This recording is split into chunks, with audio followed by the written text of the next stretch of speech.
दोस्तों नमस्कार, मैं हूं नंदलाल शर्मा और आप देख रहे हैं एक्सप्लेनर। क्या 5 राज्यों के विधानसभा चुनाव में 2000 रुपए के नोट का स्ट्रेटेजिक इस्तेमाल किया है सत्ता ने? आइए खबरों के जरिए ही समझते हैं। 19 मई 2023 को रिजर्व बैंक ऑफ इंडिया ने 2000 रुपए का नोट बंद करने का ऐलान किया, लेकिन बैंक ने कहा कि बाजार में मौजूद नोट चलते रहेंगे, लीगल टेंडर रहेंगे और आप जनता एक्सचेंज कर सकते हैं। आरबीआई के ऐलान के बाद नोट एक्सचेंज करने के लिए फिर से लाइन लगी। आरबीआई ने बैंकों को 2000 रुपए के नोट जारी करने से मना किया। 2000 रुपए के नोटों को एक्सचेंज करने की पहली डेडलाइन 30 सितंबर 2023 थी, फिर इसे बढ़ाकर 7 अक्टूबर 2023 कर दिया गया। 1 दिसंबर 2023 को मिंट में छपी शिवांगी की रिपोर्ट को पढ़िए तो आपको पता चलेगा कि 30 नवंबर 2023 तक 97.26% 2000 रुपए के नोट बैंकों में वापस पहुंच गए हैं। लेकिन 2000 के नोट अभी भी मार्केट में घूम रहे हैं, जिनका मूल्य 9760 करोड़ रुपया है, लेकिन ये सिर्फ 2.74% ही हैं। मिंट की रिपोर्ट के मुताबिक आरबीआई ने कहा है कि 2000 रुपया का नोट लीगल टेंडर बना रहेगा। मतलब ये है कि अगर आपके पास 2000 रुपए का नोट है तो वो रद्दी नहीं है, आप उसे बदल सकते हैं। अब आप सोचिए कि चुनाव से पहले 2000 रुपए के नोट को बैंकों में इकट्ठा कर लेना और जब 97.26% नोट इकट्ठा हो गए तब भी उसे लीगल टेंडर बनाए रखना, उसे रद्दी ना करना, क्या बताता है?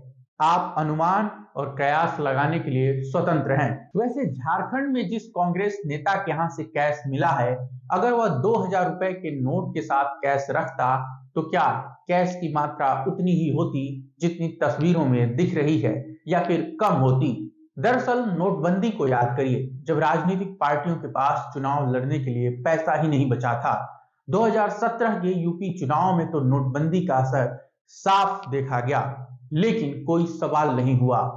जिन पार्टियों के पास कैश था वह किसी काम का नहीं था और बैंकों से करोड़ों रुपए निकालने की आजादी नहीं थी। तो क्या झारखंड में धीरज साहू के घर से मिला कैश उनके बिजनेस का था या पैसा चुनाव के लिए कैश में इकट्ठा किया गया था? इस सवाल का जवाब सिर्फ धीरज साहू ही दे सकते हैं। लेकिन झारखंड में हेमंत सोरेन की पार्टी ने तो कह दिया है कि पैसा तो बिजनेसमैन के घर पर ही मिलेगा। ऐसे में यही सवाल बचता है कि इलेक्टोरल बॉन्ड के जरिए सारा चंदा अपनी जेब में डाल लेने वाला सत्ताधारी दल विपक्ष के लिए कितना स्पेस छोड़ना चाहता है?